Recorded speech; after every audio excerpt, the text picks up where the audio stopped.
하나님의 말씀을 보겠습니다. 구약 성경입니다. 사사기 말씀입니다. 365페이지에 있습니다. 구약 성경 365페이지 사사기 4장입니다. 사사기 4장 1절 말씀부터 9절까지 기록된 말씀을 보도록 하겠습니다.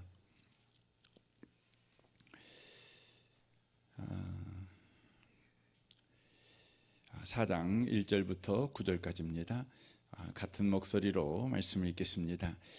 에웃이 죽으니 이스라엘 자손이 또 여호와의 목전에 악을 행하매 여호와께서 하솔에서 통치하는 가나안 왕 야빈의 손에 그들을 파셨으니 그의 군대 장관은 하롯셋 학고임에 거주하는 시스라요. 야빈 왕은 철병거 900대가 있어 20년 동안 이스라엘 자손을 심히 학대했으므로 이스라엘 자손이 여호와께 부르짖었더라.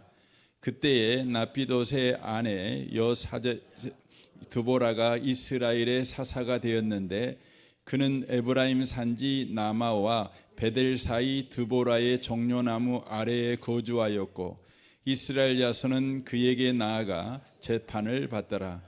드보라가 사람을 보내어 아비노함의 아들 발락을 납달리 게네스에서 불러다가 그에게 이르되 이스라엘의 하나님 여호와께서 이같이 명령하지 아니하셨느냐. 너는 납달리 자손과 수불론 자손 10,000명을 거느리고 다볼산으로 가라. 내가 야빈의 군대 장관 시스라와 그의 병거들과 그의 무리를 기손강으로 이끌어 내게 이르게 하고 그를 내 손에 넘겨주리라 하셨느니라. 바락이 그에게 이르되 만일 당신이 나와 함께 가면 내가 가려니와 만일 당신이 나와 함께 가지 아니하면 나도 가지 아니하겠노라 하니 이르되 내가 반드시 너와 함께 가리라. 그러나 내가 이번에 가는 길에서 영광을 얻지 못하리니 이는 여호와께서 시스라를 여인의 손에 파실 것임이라 하고 드보라가 일어나 바락과 함께 게네스로 가니라. 아멘. 함께 예배하는 모든 분들 가운데 이 말씀의 축복이 함께 하시기를 주님의 이름으로 축원합니다. 오늘부터 몇 주간 동안 드보라 사사에 대해서 함께 말씀을 보도록 그렇게 하겠습니다. 1절에 보면 에웃이 죽었다 이렇게 되어 있습니다. 이 에웃은 왼손잡이 사사였죠. 그가 80년 동안 이스라엘을 다스릴 때에 이스라엘의 평화가 왔었습니다. 그러나 오늘 4장 1절에 나와 있는 것처럼 왼손잡이 사사 에웃이 바로 죽게 되어집니다. 죽게 되었을 때에 이스라엘 자손이 어떻게 행하게 되었냐면 여기 말씀해 보니까 또 여호와의 목전에 악을 행하매라고 되어져 있습니다. 여호와의 목전에서 악을 행했다 이렇게 말씀하고 있는 것이죠. 여호와의 목전이라고 하는 것은 원문으로 보면 하나님의 얼굴 앞에서라는 의미입니다. 한문어도 눈앞에서 이렇게 되죠. 근데 하나님의 얼굴 앞에서 악을 행했다고 하는 것입니다. 하나님께서 이스라엘 백성에게 언약의 말씀을 주시죠. 십계명이죠. 그 십계명 1계명이 뭡니까? 하나님 앞에 다른 신을 두지 말라 이렇게 말씀하고 있습니다. 거기 보면 하나님 앞에 이게 하나님의 목전이죠. 하나님의 얼굴이라는 의미인데 더 정확하게 말하면 너와 나 사이에라는 의미입니다. 그러니까 내 얼굴과 네 얼굴 사이에 다른 것을 두지 말라 이렇게 말씀하시는 계명이 1계명입니다. 그 명령 그것이 바로 십계명의 제1계명 그리고 그 요구가 합당한 이유는 여러분 그 요구는요. 바로 결혼식 할 때에 신랑과 신부가 서약하는 내용의 형식을 띠고 있는 내용이기 때문에 그렇습니다. 그러니까 하나님하고 이스라엘이 결혼식을 하는 것입니다. 결혼식 할 때 신랑이 신부에게 요구하는 것이죠. 이제부터는 딴 남자하고는 사귀면 안 돼. 오직 나와만 사랑을 해야 돼. 이렇게 말하는 것이죠. 나와 너 사이에 딴 남자 두면 안 돼. 이렇게 하는 것이죠. 여러분, 이것은 신랑 신부의 합당한 서약 아니겠습니까? 신랑이 신부에게 또 신부가 신랑에게 마땅히 요구할 수 있는 것 아니겠습니까? 많은 세상 사람들은 하나님만 섬기라고 하는 성경의 요구, 마음을 다하고 목숨을 다하고 힘을 다해서 하나님만 사랑해라 라는 성경의 요구를 조롱합니다. 너희들이 믿는 하나님은 참 마음이 좁은 하나님이야. 그래서 하나님만 섬기라고 편협하게 어떻게 요구할 수 있어? 우리가 섬기는 신은 이 신도 섬겨도 되고 저 신도 섬겨도 되고 이렇게 마음 넓은 그런 신인데 너희들의 신은 너무 배타적이야. 이렇게 조롱하는 소리를 우리는 세상에서 듣습니다. 그러나 이 요구를 하는 하나님과 우리 관계를 여러분과 제가 이해하셔야 합니다. 하나님과 우리 관계는 결혼 관계라는 것입니다. 여러분 신랑이 신부한테 아우 나하고 결혼했지만 딴 남자 만나고 살아. 뭐 마음에 안 들면 이 남자 만났다고 또 다른 남자 만나도 되고 뭐 집에 오는 거 싫으면 뭐 그 집에서 살다가 와도 돼. 여러분 그렇게 말을 한다면 여러분 그게 마음 넓은 이야기입니까? 그건 아닙니다. 그건 그 여자를 사랑하지 않는 것입니다. 그것은 결국 그 신랑도 딴 여자에게 눈길을 주겠다 이런 것이 되는 것이죠. 그러니까 하나님께서 1계명을 통해서 나는 너만 사랑해. 너와 나는 이제 결혼관계야. 그러니까 너는 나만 사랑해야 돼 라고 요구를 하는 거죠. 그런데 이스라엘 백성들은 오늘 본문에 보니까 하나님의 목전에서 악을 행했다는 것이죠. 이것은 1계명부터 어긴 것이에요. 하나님과 이스라엘 백성 사이에 딴 것을 집어넣은 것입니다. 딴 것을 섬기고 딴 것을 사랑하고 딴 것을 의지하고 딴 것을 바라보고 딴 것을 생각하는 그런 일을 바로 저질렀다 이렇게 이야기를 할 수가 있는 것이죠. 그런데 우리 본문 말씀에는 이 한글 성경으로 번역이 이렇게 돼 있지만 원문 성경에 있는 단어가 빠져 있습니다. 그래서 원문 성경으로 이 본문을 직역하면 이렇게 돼요. 이스라엘이 여호와의 목전에 악을 행하기를 더하니라 라는 말로 직역할 수 있습니다. 우리 성경으로는 여호와의 목전에 악을 행함에 이렇게 돼 있죠. 또 여호와의 목전에서 악을 행했다 이렇게 돼 있는데 이 원문으로 보면 악을 행하기를 더했다 이렇게 바로 직역되어져 있는 바로 말씀입니다. 그러니까 이 말씀은 이스라엘 백성들이 에후가 죽자 갑자기 죄를 짓기 시작했다라는 의미의 말이 아니라 에후 때도 에후가 이스라엘을 다스리고 있을 때의 평화 시대였지만 그럼에도 불구하고 그들은 계속해서 죄를 짓고 있었어요. 근데 에후가 죽자 그들의 죄가 폭발적으로 더해지는 겁니다. 드러나는 것입니다. 드러난 것을 바로 보여주고 있는 것입니다. 이것은 사사기 성경에서 계속해서 이야기하고 있는 내용이라고 하는 것이죠. 하나님께서 사사를 동원해서 이스라엘 민족을 그 대적의 손에서 건져주십니다. 그런데 여기서 저와 여러분이 놓치시면 안 되는 것은 그들의 죄까지 없애버리신 것은 아니에요. 그러니까 그들을 대적의 손에서 건져내셨지만 그들이 가지고 있는 죄성이나 죄마저도 없애버리신 것이 아니라는 것입니다. 그들은 사사로 인하여서 대적들에게서 구원을 받았지만 그들은 여전하게 죄를 짓는 사람들이었어요. 사사가 다스리고 있을 때에도 죄를 짓고 있는 사람들이었어요.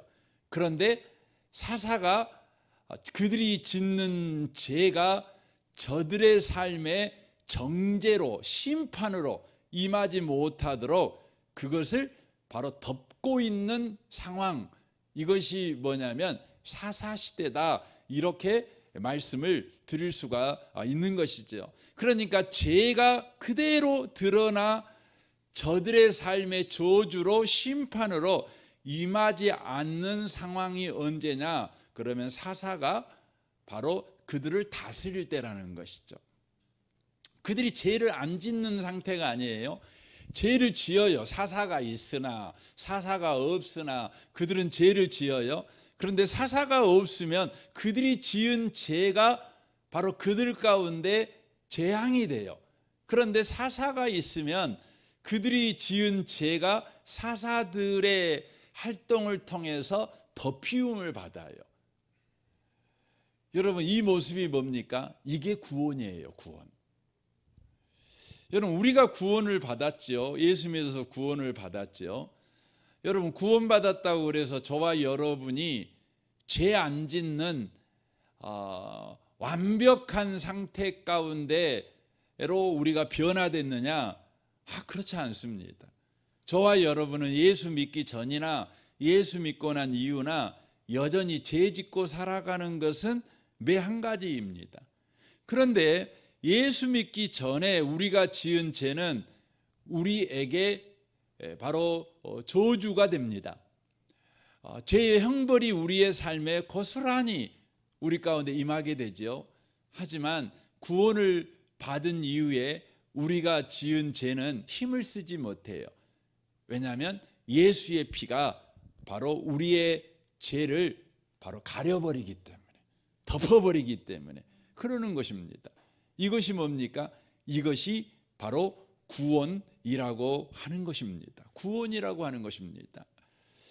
우리가 먼저 이 부분에 대한 이해를 가지고 이제 사사기를 우리가 좀 살펴볼 필요가 있다고 하는 것입니다. 그래서 저와 여러분이 이 사사기 말씀을 통해서 예수 그리스도, 그러니까 사사를 통해 예수 그리스도로 인하여 허락된 구원이 무엇인가를 여러분과 제가 계속해서 배워가는 이 사사기 공부가 되셔야 된다고 하는 것입니다. 2절을 좀 보겠습니다.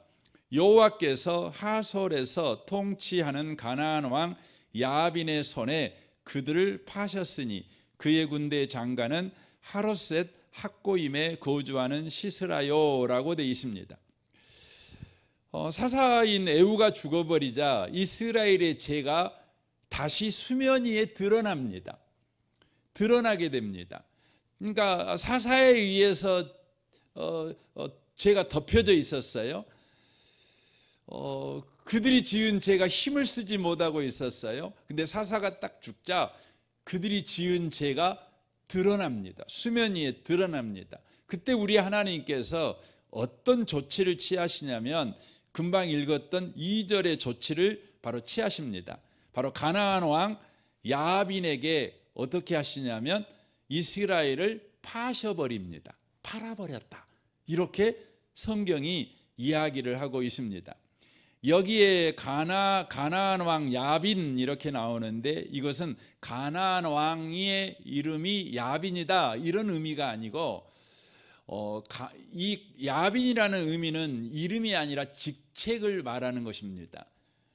그러니까 이 가나안 왕을 가르치는 그 일반 명사가 야빈이에요. 그러니까 이 가나안 왕이 하솔을 통치하고 있었잖아요. 그러니까 하솔이라는 지역을 다스리는 왕을 가르치는 그 명칭이 뭐냐면 야빈이라는 것입니다. 야빈. 애굽 왕을 우리는 바로라고 우리가 부르지 않습니까? 중국의 왕을 우리는 천자 뭐 이렇게 부르지 않습니까? 그와 똑같은 것입니다. 그러니까 이 야빈이라는 사람은 하솔 땅을 통치하는 왕이었다는 것이죠. 그런데 이 도시, 이 국가가 강력한 국가라는 것을 이것을 통해 알 수가 있어요. 그러니까 왕이라는 명칭을 가진 그 국가였다는 것이죠. 그러니까 여러분, 왕이 있다는 것은 무엇을 말하는 것입니까? 중앙집권제라는 걸 이야기를 하는 것입니다. 그러니까 강력한 그 세력, 강력한 지도자가 있는 바로 나라라는 것을 바로 이야기를 하고 있다고 하는 것이죠. 얼마나 강력했냐면 3절에 보면 야빈 왕은 철병거 900대가 있었다 이렇게 돼 있어요. 철병거가 900대, 요즘으로 말하면 탱크가 900대가 있었다, 이런 것과 똑같은 것입니다. 여러분, 탱크가 900대가 있으면 굉장히 강력한 나라 아니겠습니까? 우리나라는 탱크가 몇 대 있는지 잘 모르겠지만 여러분, 6.25 때 북한군이 가지고 있던 탱크 900대 안 됐을 것입니다. 몇백 대 됐겠지만 900대까지는 안 되었을 거예요. 그런데 이 야빈이라는 사람은 야빈이 다스리고 있는 이 하솔이라는 나라는 철병거가 900대나 되는 바로 강력한 바로 나라였다고 하는 것이죠. 더 나아가서 이 나라는요, 그의 군대 장관, 그러니까 군대 총사령관이 그 하롯셋 학고임에 거주하는 시스라라는 사람이었다는 것입니다. 시스라라는 사람이었습니다. 여기에 하롯셋이 나오고 학고임이 그 나오는 것을 보게 되어집니다. 이 학고임이라는 뜻은 이방이라는 뜻이에요. 이방. 그리고 하롯셋이라는 뜻은 뭐냐면 용병이라는 뜻입니다. 고용된 자. 그러니까 이 하롯셋 학고임을 붙여서 말을 하면 이방인 용병, 이렇게 말을 드릴 수 있는 것이죠. 그런데 하로임 학고임이 지명이다 보니까 이렇게 말을 바꿀 수 있죠. 이방인 용병인들이 거주하는 지역, 이렇게 말을 바꿀 수가 있는 것이죠. 그러니까 시스라라고 하는 이 하솔이라는 나라의 군대 장관은 누구냐? 그러면 바로 이방인 용병이라는 걸 알 수가 있습니다. 이방인 용병이라는 것이죠. 그러니까 자국인을 쓰지 않고 이방인을 용병으로 쓰는 거죠. 그렇다면 이 하솔이라는 나라가 여러분 굉장히 돈이 많은 나라라는 걸 알 수가 있죠. 자국인을 안 쓰고 돈으로 그냥 그 용병을 사다가 그 쓰는 것입니다. 역사적으로 보면 이 시스라라는 사람은 어느 나라 사람이냐? 그러면 우리는 이 명칭 들어도 어느 날 잘 모르죠. 사르덴이라는 지역인데 지도를 펴놓고 보면 그 현재 이탈리아의 바로 서쪽에 있는 그 섬 나라의 사람입니다. 그러니까 그 지중해 해안 세력이죠. 지중해 바다 세력들이 이렇게 이 가나안 땅에 대거 유입이 되었는데 이때에 바로 들어온 사람 중에 한 사람이 바로 시스라라는 사람이죠.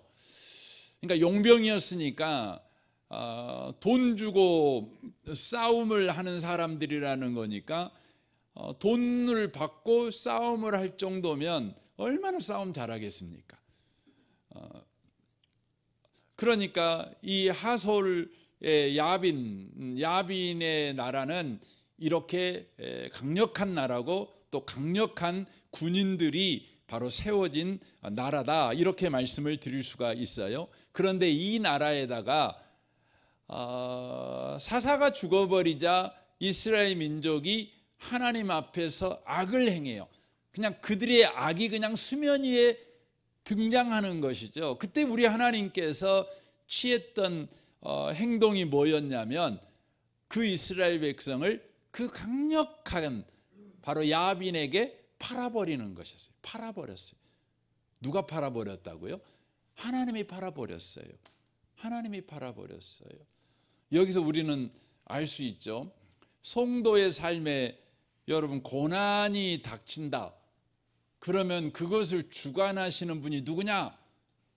그렇다면 하나님이라는 걸 알 수가 있어요. 사랑하는 성도 여러분, 예수 믿는 사람은요, 하나님이 주관자라는 것을 저와 여러분이 놓치시면 안 돼요. 우리는 생사하복의 하나님을 우리는 고백하지요. 생사하복. 그러니까 복은 하나님이 주신다고 생각하지만 화는 하나님이 주지 않는다고 생각을 해요. 우리 그럴 때 많잖아요. 근데 사랑하는 성도 여러분, 예수 믿는 사람은요, 죽고 살고 복 받고 저주 받고 벌 받고 이거 전부 다 하나님이 주관해요. 주관해요. 근데 놀라운 것은요, 하나님은 우리를 사랑하셔요. 우리를 사랑하셔요. 우리를 사랑하시니까 하나님이 우리를 살게 하고 복 준 것은 맞아, 하나님이 나 사랑해서 그렇게 하는 거지. 그런데 나를 죽이고 나에게 화를 주는 건 하나님이 안 사랑해서 그래, 하나님이 화나서 그래, 이렇게 생각을 우리가 많이 해요. 그렇지 않습니다. 여러분, 생사하복을 하나님이 우리에게 베푸실 때에 하나님의 여러분 속성은 변함없으셔요. 하나님은요, 언제나 우리를 사랑하셔요. 우리를 사랑하셔서 복도 주고 화도 주시는 분이라는 것을 저와 여러분이 기억하셔야 돼요. 그러니까 이스라엘 백성들이 사사가 없으니까 죄가 그냥 그 재래식 화장실에 있는 구더기처럼 막 일어나는 것입니다. 그때 우리 하나님께서 이스라엘 백성을 어떻게 하시냐면 바로 야빈에게 팔아버리는 것입니다. 팔아버리는 것입니다. 하나님은 이스라엘 백성을 팔아버렸다라는 표현을 성경에 바로 쓰심으로 저와 여러분에게 아주 중요한 메시지를 바로 가르치고 있다는 것입니다. 여러분, 팔아버렸다. 이 히브리어가요, 히브리어가 뭐냐면 그 돈을 주고 노예를 팔아버렸다는 의미거든요. 그러니까 돈을 받고 노예를 팔아버렸다. 이게 뭐냐면 팔아버렸다는 의미예요. 근데 이 단어에서 여러분 뭐가 나오냐면 구속이라는 단어가 나와요. 구속이라는 단어. 그러니까 여러분, 돈을 주고 팔았어요. 그러면 그 사람을 살려면 반드시 뭘 주고 사야 돼요? 돈을 주고 사야 돼요. 그게 구속이거든요. 그러니까 하나님께서요, 이스라엘 백성을 돈을 받고 팔아버렸어요. 팔아버렸어요. 그 말은 하나님께서 다시 값을 치르고 되사와야만 한다는 것을 바로 전제하고 있는 거예요.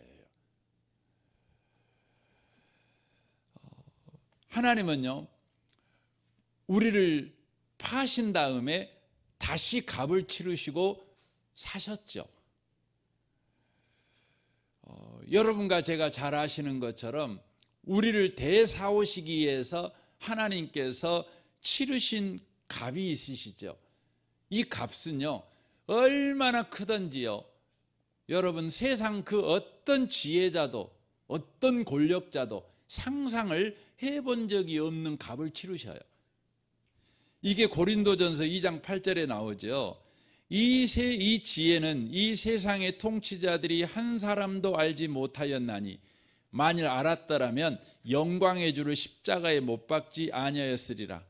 기록된 바 하나님이 자기를 사랑하는 자들을 위하여 예비하신 모든 것은 눈으로 보지 못하고 귀로 듣지 못하고 사람의 마음으로 생각하지도 못하였다 함과 같으니라 라고 말씀합니다. 우리 하나님께서 죄를 짓는 이스라엘 백성들을 야빈에게 팔아버렸어요. 학대하는 자에게 팔아버렸어요. 핍박하는 자에게 팔아버렸어요. 그리고는 그 이스라엘 민족을 우리 하나님이 다시 사오실 때에는 어떤 값을 치르셨냐면 바로 예수의 생명값을 지불하셨다는 것이죠. 지불하셨다는 것이죠. 여러분, 여기에가 정말 그 놀라운 은혜가 감춰져 있어요. 여러분, 예수님 값을 지불하고 우리를 샀다는 것은 그 어떤 의미냐면 이제 다시는요 어느 누구도요 우리를 살 수 없다는 것을 바로 이야기하고 있는 거예요. 그러니까 예수님의 값을 지불하고 우리를 사버렸다, 이 말은요 저와 여러분을 이제 살 수 있는 사람이 없다는 거예요. 살 수 있는 세력도 없다는 거예요. 왜냐하면 예수의 값을 주고 사버린 우리를 살려면 여러분 예수의 값을 지불해야 되잖아요. 그런데 그 예수의 값을 지불할 세상의 세력도, 세상의 권력도, 세상의 그 어떤 누구도 없다는 거예요. 그 말은요 저와 여러분은 하나님이 예수 값으로 산 이후에 저와 여러분은 그 누구에게도 안 빼앗긴다는 거예요. 그래서 이사야 43장 1절에 이런 말씀을 하셔요. 야곱아, 너를 창조하신 여호와께서 지금 말씀하시느니라. 이스라엘아, 너를 지으신 이가 말씀하시느니라. 너는 두려워하지 말라. 내가 너를 구속하였고 내가 너를 지명하여 불렀나니 너는 내 것이라. 주님이 구속하셨죠. 값을 지불하고 우리를 다시 사셨어요. 그래가지고 뭐 하시는 겁니까? 너는 내 것이야. 그러니까 너 두려워하지 말라, 이렇게 말씀합니다. 네가 물 가운데 지날 때 내가 너와 함께 할 것이라. 강을 건널 때 물이 너를 침몰하지 못할 것이며 네가 불 가운데 지날 때 타지도 아니할 것이요 불꽃이 너를 사르지도 못하리니 라고 돼 있어요. 그러니까 물이며 불이며 그것들이 우리를 자기 소유로 만들 수 없다는 거예요. 왜냐하면 하나님께서 우리를 예수의 생명값을 지불해서 우리를 사셨어요. 구속하셨어요. 주님 것으로 삼으셨어요. 그러므로 물도 불도 하나님 것인 우리를 자기 것으로 삼아버릴 수 없다는 것이죠. 그래서 이렇게 말합니다. 대전하는 여호와 내 하나님이여 이스라엘의 거룩한 이여 내 구원자임이라. 내가 애굽을 너의 속량물로 구스와 수바를 너를 대신하여 주었노라 라고 말씀합니다. 내가 너를 값주고 샀으니까, 그러니까 이제부터 너는 내 거야. 그게 뭐냐면 구속입니다. 그리고 나는 이제부터 너를 위해서 그 어떤 희생값도 지불할 수 있어. 내가 예수까지 지불했는데, 그래서 너를 샀는데, 그리하여 내 것을 삼았는데 이제 내가 너를 위해서 그 어떤 것도 지불할 수 있어. 나라도 지불할 수 있어. 이렇게 지금 이야기를 하는 것입니다. 그러니까 여기 지금 사사기 2장에서 이 사사기에서 이스라엘 백성이 범죄하자 하나님께서 야빈에게 이스라엘 민족을 팔아버렸다라는 바로 이 표현을 통해서 이스라엘 백성에게 무엇을 가르쳐 주시냐면 바로 이 구속의 은혜가 뭔지를 바로 가르쳐 주기 위해서 지금 이 표현을 사용하고 계신다는 것을 저와 여러분이 기억하셔야 돼요. 사랑하는 성도 여러분, 우리는 예수 믿잖아요. 우리가 구원받았지 않습니까? 구속의 은혜를 우리가 받았지요. 그런데 그 은혜가 얼마나 놀라운 은혜인지를 사실 우리는 그 신앙생활을 하면서 잘 못 느낍니다. 그래서 하나님은 역사적 사건을 통해서 이 사사기 말씀을 통해서 저와 여러분에게 구속이 뭔지를 설명하기 위해서 바로 이스라엘 민족을 야빈에게 팔았다는 것은 내가 값을 주고 다시 너희들을 사와야 된다. 내가 예수값을 지불해서 너희들을 사왔다. 이것을 바로 가르쳐 주시기 위해서, 설명하기 위해서 그렇게 바로 하셨다고 하는 것이죠. 이스라엘 백성이 이제 야빈에게 하나님께서 팔아버리자 3절로 한번 보십시오. 야빈 왕은 철병거 900대가 있어 20년 동안 이스라엘 자손을 심히 학대하였으므로 이스라엘 자손이 여호와께 부르짖었더니라고 말하고 있습니다. 이스라엘 민족들이 하나님에 의해서 팔리자요, 야빈에 의하여서 학대를 받습니다. 극심한 고통을 받습니다. 자신들이 지은 죄로 인하여 치떨리는 그런 어려움을 당합니다. 그러니까 그들이 어떻게 합니까? 그때서 부르짖습니다. 여러분과 제가 꼭 기억하셔야 합니다. 우리가 예수 믿으면 죄를 전혀 안 짓느냐, 죄 짓는 욕망이 다 사라져 버리냐? 그렇지 않습니다. 나 예수 믿고 났더니 나는 죄에 대한 욕망이 없어졌어. 여러분, 그렇게 여러분이 말하고 있다면 여러분의 신앙은 사실 잘못된 신앙을 하고 있는 겁니다. 제가 이렇게 말을 할 때 여러분 가운데 오해가 있을랑가도 모르겠어요. 그런데요, 여러분, 내가 예수 믿고 나서 나는 죄에 대한 욕망이 없어, 나는 죄와 상관없이 살아, 여러분 그렇게 말하지 마세요. 여러분, 이것은 구원파가 가르치는 거예요. 구원파들은 우리가 예수를 믿고 나면 죄의 욕망이 완전히 사라진다는 것이죠.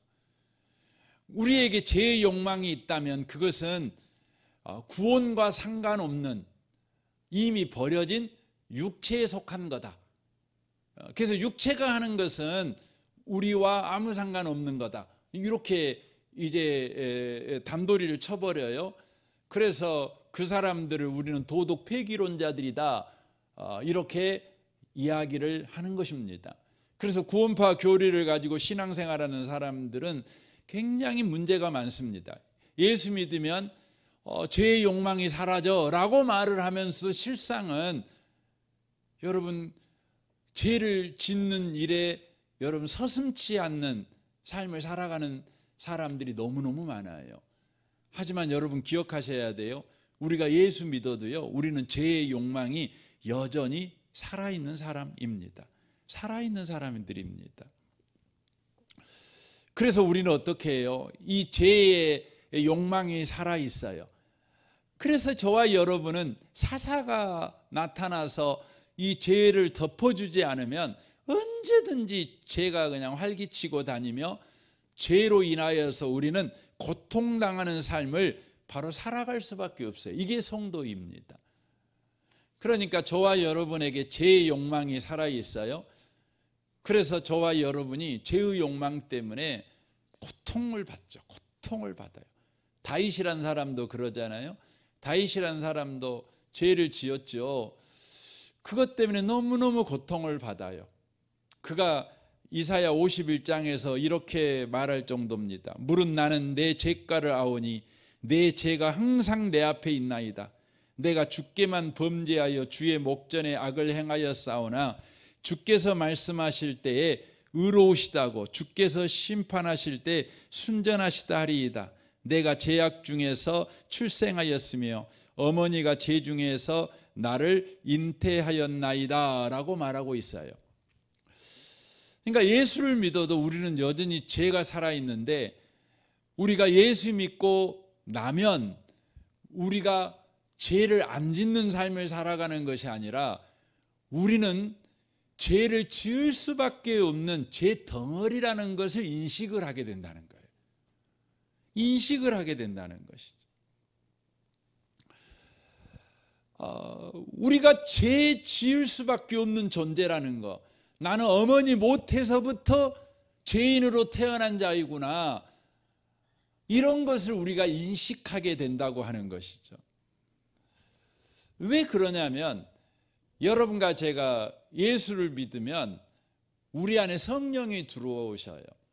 성령이 들어오시면 우리 안에 거하시는 성령이 우리 안에서 이 일을 계속하셔요. 요한복음 16장 7절을 봐보십시오. 그러나 내가 너희에게 진리를 말하는데 내가 떠나는 것이 너희에게 유익하다. 내가 떠나가지 아니하면 보혜사가 너희에게 오시지 않을 것이다. 그러나 내가 가면 보혜사를 너희에게 보내주겠다. 그가 오시면 죄와 의와 심판에 대하여 세상의 잘못을 깨우치실 것이다 라고 말씀합니다. 그러니까 예수를 믿으면은요, 나에게는 죄가 없어진 것이 아니라 죄의 욕망이 지금 펄펄 살아있구나, 내가 매일매일 죄 짓고 살고 있구나, 이것을 저와 여러분이 더 잘 알게 돼요. 그러니까 예수 믿기 전에는 저와 여러분이 죄 짓고 살아도요, 그냥 죄에 대해서 둔감합니다. 뭐 누구나 다 짓는 건데, 뭐 상황이 어쩔 수 없었잖아, 형편이 어쩔 수 없었잖아, 이렇게 대강 얼버무리고 넘어갑니다. 근데 예수를 믿잖아요. 그러면 저와 여러분에게 여전히 죄의 욕망이 살아있는데 성령께서 그거 죄야, 그거 죄야, 너는 죄밖에 없는 자야, 이렇게 계속해서 우리를 깨우쳐 준다는 것이에요. 그러니까 예수를 여러분과 제가 믿으면 여러분과 제가 더 죄에 대해서 민감하고 내가 죄밖에 짓지 않고 살아가는 자라는 사실을 더 알게 된다는 거예요. 그래서 여러분과 제가 바울 사도의 고백과 같이 오라 공고한 사람이로다, 이 사망의 몸에서 누가 나를 건져내랴. 그래서 저와 여러분이 바로 죄에게 사로잡혀서 야빈에게 팔려버린 이스라엘 백성처럼 죄 때문에 고통받아요. 죄 때문에 괴로워요. 여러분이 돈 못 벌어서 괴로울 때도 있겠지만, 건강하지 않아서 괴로울 때도 있겠지만, 정말 예수 믿는 사람에게 힘든 학대, 예수 믿는 사람에게 괴로운 삶이 뭐냐면 우리가 죄를 이기지 못하고 산다는 거예요. 죄 짓고 산다는 거예요. 똑바로 못 산다는 거죠. 이게 정말 힘들죠. 고통스럽죠. 고통스럽죠. 이 사사기 말씀이 우리에게 그걸 가르쳐 주는 것입니다. 그러니까 그 사사가 나타나면 이스라엘 백성들의 죄가 다 씻겨지고 없어지고 사라지고 그냥 거룩하게 살고, 사사가 또 사라지면 갑자기 죄 짓고 나쁜 짓 하고, 또 사사가 나타나면 또 말짱하게 거룩하게 살았다가, 또 사사가 없어지면 또 죄 짓고, 또 하나님 살려주세요 그러면 하나님이 사사 보내주고, 이렇게 여러분 사사기를 이해해요? 그렇지 않습니다. 사사기 말씀은 어떤 거냐면 저와 여러분은 사사가 나타나든 안 나타나든 계속 죄를 보태고 또 보태요. 감추인 죄가 드러나고 또 드러나, 죄로 인하여서 저와 여러분이 학대를 받고 괴로워하는 인생을 바로 살아가는 거죠. 그때마다 이스라엘 백성이 어떻게 해요? 하나님, 나는 죄밖에 짓지 못합니다. 그래서 어떻게 해요? 죄가 없어지는 것이 아니라 죄가 덮여지는 거예요.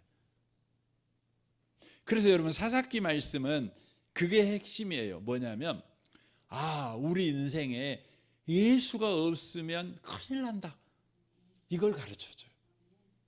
예수가 없으면. 그러니까 구원받은 사람, 이 사사기에 나와 있는 이스라엘 백성들은 구원받은 사람들이잖아요. 그러니까 사사가 나타나서 구원받고, 사사가 없으면 구원 못 받고, 이런 사람들이 아니라 그들은 사사기 내내 구원받은 사람이에요. 그런데 그들이 사사로 인하여 죄가 덮여지면 평화시대가 오고, 사사가 없어지면 죄로 인하여서 학대받는 삶을 살아가고, 이게 반복되는 거죠. 거기서 이 성경을 읽는 독자인 저와 여러분에게 뭘 가르쳐 주는 거죠? 우리의 삶에는 단 1초도 우리에게는 사사가 없는 시간이 없어서는 안 돼. 단 1초도 우리에게는 예수가 필요해. 예수의 은혜가 덮여진 시간이 필요해. 우리는 예수가 없는 1초만 주어져도 우리는요 그냥 죄로 인하여 학대받는, 죄로 인하여 괴로워하는 인생을 살아갈 수밖에 없는 바로 존재라는 것을 저와 여러분이 보는 거예요. 제가 어제 신방을 갔거든요. 신방을 갔는데 이제 92세 되시는 그 권사님이어요. 이제 우리 성도님 어머니신데 그 성도님이 이야기하시더라고요. 어머니가 참 그 신실한 신앙을 갖고 계셨는데 이제 그 교회에 이제 목사님, 담임 목사님하고 신앙생활을 오랫동안 했는데 그 목사님이 작년에 은퇴도 하시고 이제 새로운 목사님이 오셨지만 새로운 목사님이 오실 쯤에 이제 이 권사님은 병원에 오랫동안 계셨고 그래서 이제 그 새로운 목사님하고 잘 모르죠. 그러니까 그냥 그 목사님한테 정도 있는 것도 아니고 근데 본인도 지금 현재 상황 교회도 못 가시고 이제 병상에 있으셔야 되니까 근데 이렇게 하시면서 이분이 뭐냐면 믿음이 그렇게 좋았던 분이 믿음이 그냥 짜그러지는 거예요. 그러니까 어느 정도까지 갔냐면 이제 우리 집사님이 어머니 천국 있으니까 소망 중에 사세 이런 말하면 아유 천국 있겠냐 죽어봐야 알지 이 정도까지 가신 거예요. 그렇게 신앙생활이 충만하신 분인데 제가 그 말씀을 들으면서요 제 모습을 본 것 같았어요. 예, 제 모습. 어쩌면 저도 그럴 것 같아요. 이제 목회 은퇴하고 이제 나이가 점점 들어가고 성도님들을 목사가 은퇴하면 성도들을 막 만나고 그럴 수도 있는 것도 아니잖아요. 그럼 외롭고 힘들고 막 이러면 나도 긴가민가 하지 않을까 내 모습을 본 것 같아요.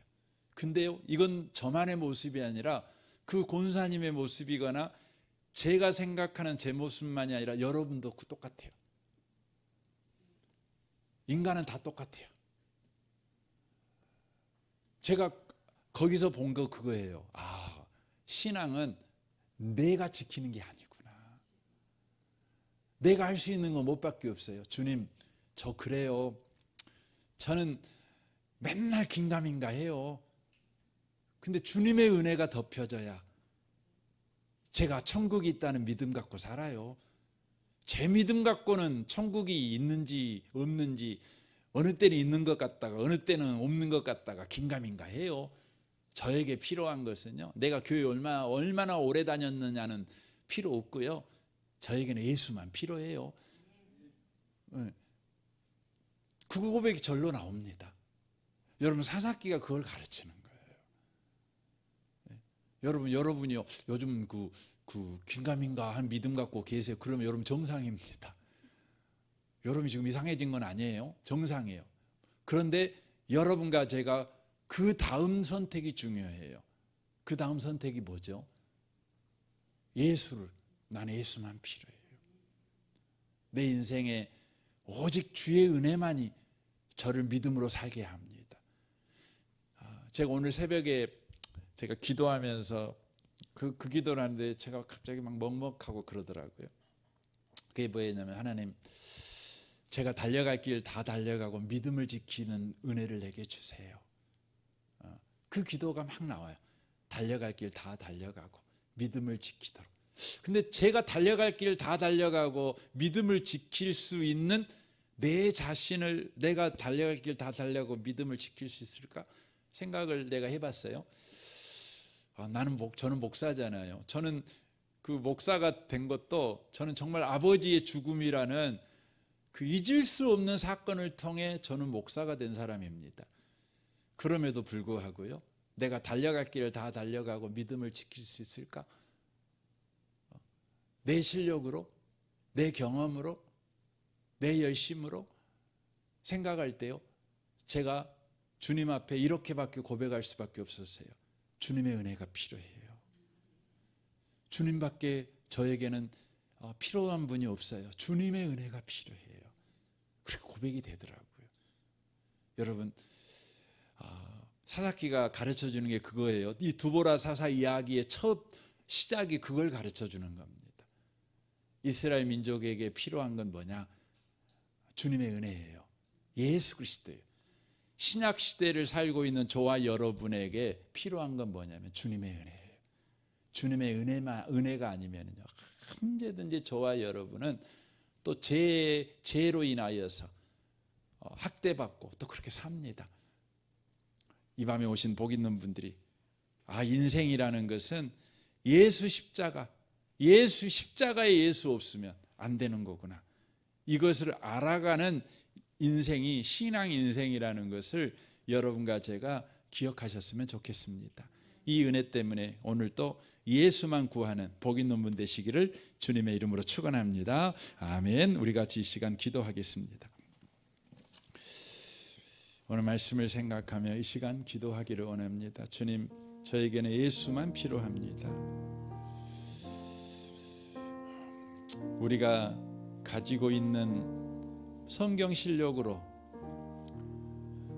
또 교회를 오래 다닌 또 그 이력으로 또 우리가 뭐 목사냐 장로냐 권사냐 이런 그 타이틀로는 달려갈 길 다 달려가고 믿음을 지킬 수는 없습니다. 예수의 은혜만이 우리를 달려갈 길 다 달려가게 만들고 믿음을 지키게 만듭니다. 주여, 이 시간에도 나에게 예수의 피공로가 필요합니다. 예수의 은혜가 우리를 덮어야만 됩니다. 십자가 없으면 큰일 날 뻔했습니다. 예수 없으면 안 됩니다. 주님, 이 시간에도 우리에게 예수 은혜 주십시오. 평생에 주의 은혜가 우리에게 필요하다는 걸 알고 그렇게 부르짖는 자 되게 하여 주옵소서. 우리 같이 이 시간 기도하겠습니다. 오 하나님 아버지, 감사합니다. 우리에게는 예수의 은혜가 필요합니다. 예수의 은혜가 없으면 우리는 언제나 죄가 우리를 주장하는 삶을 살아갈 수밖에 없습니다. 주님, 주 예수의 은혜, 주님의 은혜밖에 우리에게 필요치 않습니다. 달려갈 길을 다 달려가고 믿음을 지키는 자가 되기를 원합니다. 주의 은혜가 우리에게 필요합니다. 주님, 역사하시옵소서. 역사하시옵소서. 은혜를 부어주옵소서. 역사하시옵소서. 하나님 아버지, 정말 예수의 피공로가 없었다면 어쩔 뻔했습니까? 예수의 피가 우리를 덮어주지 아니하면 우리는 달려갈 길을 다 달려가지도 못하고 믿음을 지킬 수도 없습니다. 우리는 형편 따라 상황 따라 늘 변명하며 바람에 나는 겨처럼 이리 흔들 저리 흔들 할 수밖에 없습니다.